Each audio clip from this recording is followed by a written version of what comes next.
नमस्कार विद्यार्थियों, आपका पुनः स्वागत है राजनीति विज्ञान की इस ऑनलाइन कक्षा में।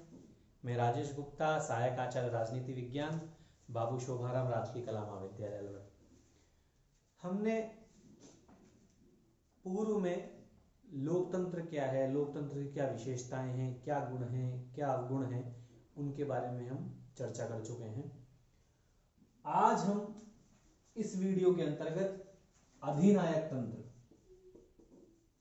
अधिनायक तंत्र ये क्या है, ये किस प्रकार का शासन है, इस शासन के क्या गुण हैं, क्या अवगुण हैं, क्या ये अधिनायक तंत्र लोकतंत्र का विकल्प हो सकता है, इन बिंदुओं पर हम चर्चा करने वाले हैं। तो सबसे पहले हमें यही जानना जरूरी है कि ये अधिनायक तंत्र है क्या। मतलब क्या है। जो अधिनायक तंत्र में देखो, एक इस पे गोला लगाते हैं नायक, इससे इसका अर्थ हमारे सामने निकल कर आ जाएगा। अधिनायक तंत्र अर्थात इस शासन व्यवस्था के अंतर्गत जो शासन है वो एक व्यक्ति या एक दल के हाथों में होती है। एक व्यक्ति या एक दल, उसके हाथों में सारी शक्ति होंगी। शासन का संचालन एक व्यक्ति या एक दल के द्वारा किया जाता है। अब हम जब इसकी परिभाषा बता रहे हैं कि शासन का वो तंत्र, शासन का वो रूप जिसके अंतर्गत जो शासन का संचालन है वो एक व्यक्ति अथवा एक दल के द्वारा किया जाता है, तो इस परिभाषा से ही इस शासन की व्यवस्थाएं हमारे सामने निकलकर आ सकती हैं। जब किसी शासन का संचालन एक व्यक्ति के द्वारा किया जाएगा तो निश्चित रूप से वो शक्ति उस व्यक्ति में निहित होगी, और जब उस व्यक्ति में निहित होगी तो वो जन सहमति के आधार पर शासन नहीं चलाएगा, वो अपने निरंकुश प्रभुसत्ता के आधार पर शासन को आगे बढ़ाएगा। वो निरंकुश हो सकता है क्योंकि जहां लोकतंत्र में जो शासन है वो जन सहमति पर आधारित होता है। वहां लोकतंत्र में शासन का संचालन एक व्यक्ति या एक दल के द्वारा नहीं किया जाता। लोकतंत्र में कई दल आपके सामने हो सकते हैं।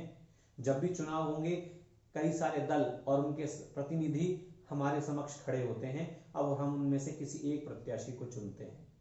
लेकिन जो अधिनायक तंत्र है, यहां तो शासन वो एक व्यक्ति या अथवा एक दल के पास होगा, वो निरंकुश हो सकता है।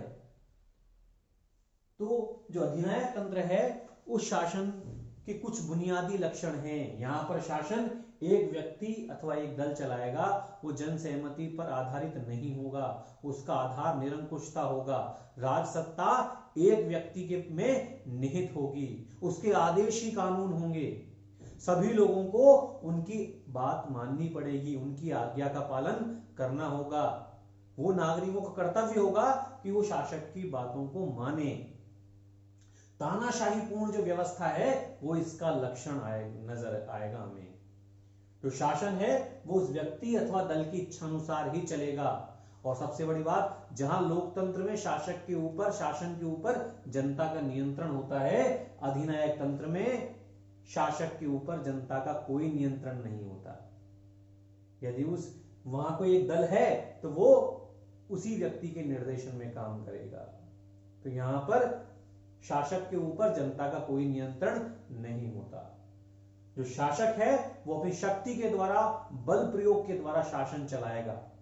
शक्ति और बल प्रयोग से ही वो लोगों को नियंत्रित करने की कोशिश करता है। जो शासक है वो कोई लोगों के प्रति उत्तरदायी नहीं होता, वो अपनी इच्छा अनुसार शासन का संचालन करेगा।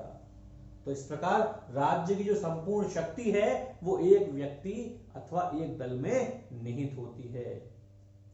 वहां लोगों की स्वतंत्रता के लिए कोई स्थान नहीं होता, लोगों के अधिकारों के लिए कोई स्थान नहीं होता।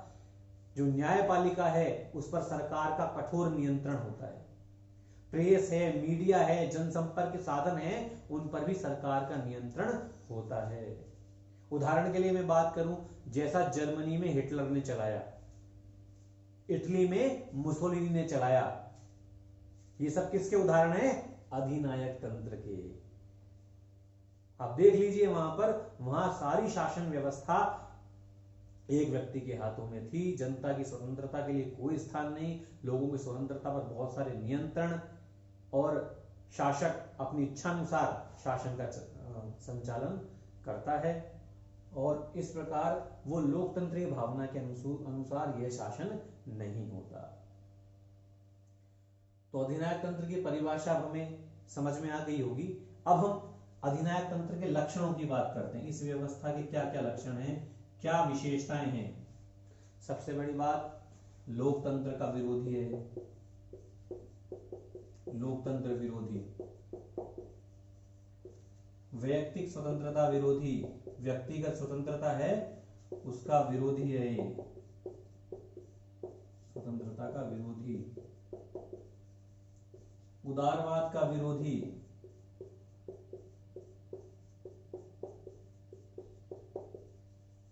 उदारवाद का विरोधी। अब तानाशाही हमें यहां देखने की मिलेगी, क्योंकि एक व्यक्ति का शासन है, एक दल का शासन है, लोगों को स्वतंत्रताएं देगा ही नहीं। हिंसा में विश्वास, क्योंकि वो लोगों को शक्ति के दम पर, अपने बल प्रयोग के दम पर नियंत्रित करने की कोशिश करेगा।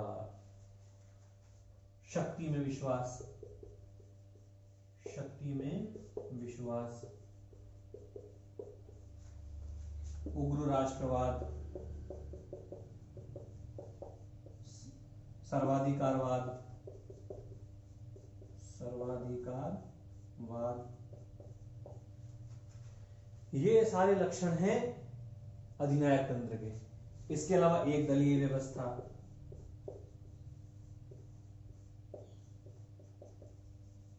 ये सारे लक्षण हैं। जैसे हमने इसकी परिभाषा को समझा, वहीं से इसके लक्षण हमारे सामने स्पष्ट हो गए। लोग जानते हैं लोकतंत्र विरोधी है, क्योंकि यहां पर लोगों के अधिकार नहीं है, स्वतंत्रता नहीं है, बंधुत्व नहीं है, सारा शासन शक्ति पर, तानाशाही पर आधारित है। स्वतंत्रता के लिए कोई स्थान नहीं है यहां पर इस व्यवस्था में। जो शासक है वो अपनी शक्ति के दम पर लोगों को नियंत्रित करने की कोशिश करता है। वहां दलीय व्यवस्था नहीं है, दल होगा तो एक ही दल होगा, और विपक्षी दलों के लिए कोई स्थान नहीं है।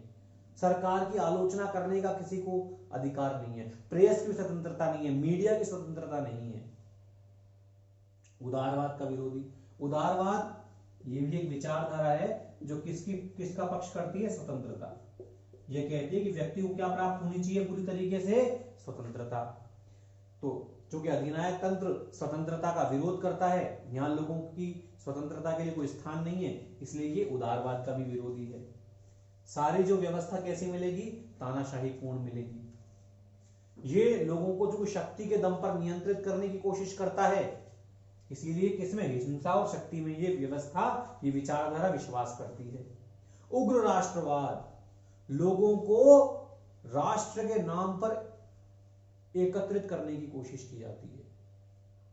उनको राष्ट्र के नाम पर लोगों को उस शासक का समर्थन करने के लिए कहा जाता है। जैसे मुसोलिनी कहता था कि इस राष्ट्र से परे कोई चीज नहीं है, इस राज्य से परे कोई चीज नहीं है। उग्र राष्ट्रवाद, लोगों को राष्ट्रीय भावनाओं के आधार पर उस शासक का समर्थन करने के लिए कहा जाता है।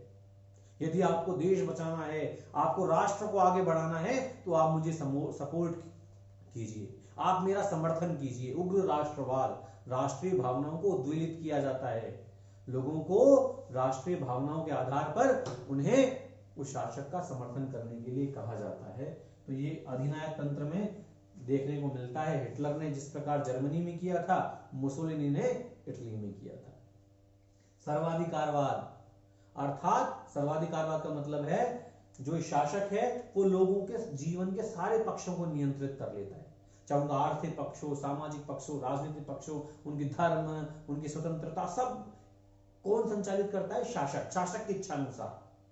व्यक्ति का अपना कोई अधिकार ही नहीं रहते, व्यक्ति शासक की इच्छा अनुसार जीवन जीने की कोशिश करता है। एक दलीय प्रणाली। जो अधिनायक तंत्र होगा यहाँ पर एक व्यक्ति का शासन हो सकता है और या फिर एक दल के हाथों में सारी व्यवस्था होती है और वहां पर एक ही दल होगा, किसी विपक्षी दल को या अन्य दलों को वहां रहने की आजादी नहीं होती, उनको आज वहां से संचालित करने की आजादी नहीं होती। दूसरा दल यदि उभरने की कोशिश करे, आने की कोशिश करे तो उसे कुचल दिया जाता है, उसे समाप्त कर दिया जाता है। तो ये हैं अधिनायक तंत्र के लक्षण। अब हम बात करते हैं अधिनायक तंत्र व्यवस्था के कुछ गुणों। हर व्यवस्था के अपने कुछ दोष हैं, कुछ गुण होते हैं। यह व्यवस्था लोकतंत्र की विरोधी है, लेकिन कुछ इसके पक्ष में विद्वानों तर्क भी दिए हैं, जैसे कुशलता व दक्षता, अनुशासन मिलेगा यहां पर आपको, तीव्र गति से विकास मिलेगा, निर्णय शीघ्र लिए जाते हैं। तो ये कुछ इसके गुण हैं।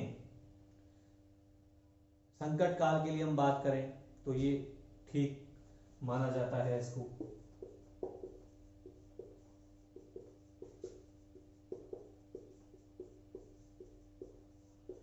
कुछ देशों ने इसे विकासशील देशों के लिए अच्छा माना है।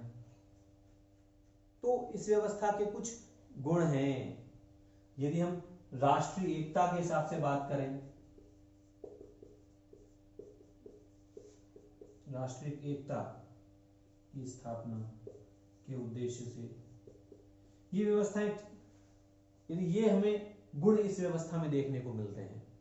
उदाहरण के लिए मैं आपको बात करूं तो जहां एक व्यक्ति का शासन होगा, एक दल का शासन होगा, तो निश्चित रूप से वहां कुशलता दक्षता आएगी, क्योंकि उसको निर्णय लेने के लिए उसके पास और किसी से निर्णय लेने की आवश्यकता नहीं होगी, तेजी से निर्णय लिए जा सकते हैं। तो जब एक व्यक्ति या एक समूह जब निर्णय लेगा तो निर्णय तेजी से लिए जाएंगे, तीव्र गति से लिए जाएंगे, और जो विकास है वो तीव्र गति से संभव है, क्योंकि शासक का व्यक्ति के सामाजिक पक्ष, व्यक्ति के सारे पक्षों पर नियंत्रण होता है। जो व्यक्ति है वो शासक की इच्छा अनुसार अपने जीवन को जीता है, जो शासक की इच्छा अनुसार सारी नीतियां बनती हैं, चलती हैं, इसलिए यहाँ पर अनुशासन देखने को मिलता है। लोगों को शासन की सारी बातें माननी होती है, विरोध करने का अधिकार नहीं है। अनुशासन, निर्णय शीघ्र लिए जाएंगे। इमरजेंसी है, संकट काल है, तो हम यहाँ पर चूंकि एक शासक होगा तो निश्चित रूप से कोई भी संकट काल की स्थिति होती है तो वो तत्काल प्रभाव से उस समय निर्णय लिए जाते हैं, तो संकट काल की दृष्टि से। और चूंकि एक व्यक्ति का शासन होगा, वो सारी देश को, संपूर्ण राष्ट्र को एकता के सूत्र में बांध सकता है, क्योंकि वहां विरोध की गुंजाइश नहीं होती। तो ये गुण हैं अधिनायक तंत्र के, लेकिन इसके कुछ दोष भी हैं, इसकी कुछ बुराइयां भी हैं। बुराइयों की चर्चा जब विशेषताओं की मैंने बात की थी, लक्षण बताए थे, वहां पर साफ नजर आ रहे थे। सबसे पहली बात शक्ति पर आधारित है। शक्ति पर आधारित, अस्थायी शासन होगा, स्वतंत्रता नहीं,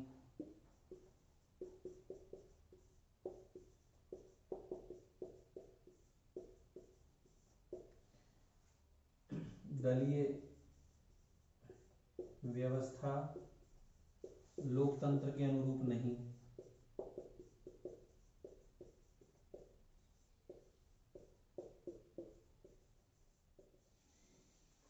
ये जो शासन है शक्ति पर आधारित है। हम जानते हैं लोगों को शक्ति के नाम पर, बल के नाम पर धमकाया जाता है, डराया जाता है। अस्थायी होगा निश्चित रूप से, क्योंकि लोगों को अधिकार नहीं मिलेंगे, स्वतंत्रता नहीं मिलेगी, तो शासन ज्यादा लंबे समय तक नहीं टिक सकता। एक समय ऐसा आएगा जब लोग क्रांति करने के लिए विवश होंगे, लोग शासन का विरोध करेंगे, व्यक्तिगत स्वतंत्रता नहीं मिलेगी, एक दलीय व्यवस्था है, एक ही दल है, विरोधी दल है ही नहीं। तो यहां पर जो दलीय व्यवस्था है वो लोकतंत्र के अनुरूप नहीं हो सकती। राज्य को साधन माना जाता है, राज्य को साध्य साध्य माना जाएगा, और व्यक्ति क्या है, साधन। व्यक्ति महत्वपूर्ण नहीं है उनके लिए, इंपॉर्टेंट क्या है, राज्य। राज्य के नाम पर, देश हित के नाम पर लोगों को एकजुट करने की कोशिश करेंगे। व्यक्ति की स्वतंत्रता के लिए वहां कोई स्थान नहीं है, व्यक्ति उनके लिए एक साधन मात्र है, व्यक्ति को ज्यादा तवज्जो नहीं देता। तो जब हम उनके लिए राज्य इंपॉर्टेंट है, इसलिए राज्य साध्य है, व्यक्ति उनके लिए महत्वपूर्ण नहीं है, व्यक्ति की स्वतंत्रता के लिए कोई स्थान नहीं है, इसलिए वो व्यक्ति को साधन है और व्यक्ति को साधन मानते हैं और राज्य को साध्य माना जाता है। तो ये अधिनायक तंत्र के लक्षण हैं, गुण हैं, दोष हैं। जैसे ही हम अधिनायक तंत्र की परिभाषा को समझते हैं तो उसी परिभाषा में ही उनके लक्षण छुपे हुए हैं, उसी परिभाषा में उनके गुण भी हम देख सकते हैं, और वहीं हमें दोष भी आसानी से उनको समझा जा सकता है। बहुत आसान ये टॉपिक है। सबसे खास बात है यहाँ पर शासन व्यवस्था एक व्यक्ति अथवा एक दल के हाथों में होगी। शक्ति, निरंकुश प्रभुसत्ता, बल प्रयोग इस शासन की महत्वपूर्ण विशेषता है। एक दल होगा, विरोधी दल के लिए कोई गुंजाइश नहीं है, लोगों की स्वतंत्रता के लिए कोई गुंजाइश नहीं है। लोकतंत्र विरोधी शासन है, उदारवाद विरोधी शासन है, स्वतंत्रता के लिए कोई स्थान नहीं है यहाँ पर। ये सारे जो लक्षण हैं वो अधिनायक तंत्रीय व्यवस्था के लक्षण हैं।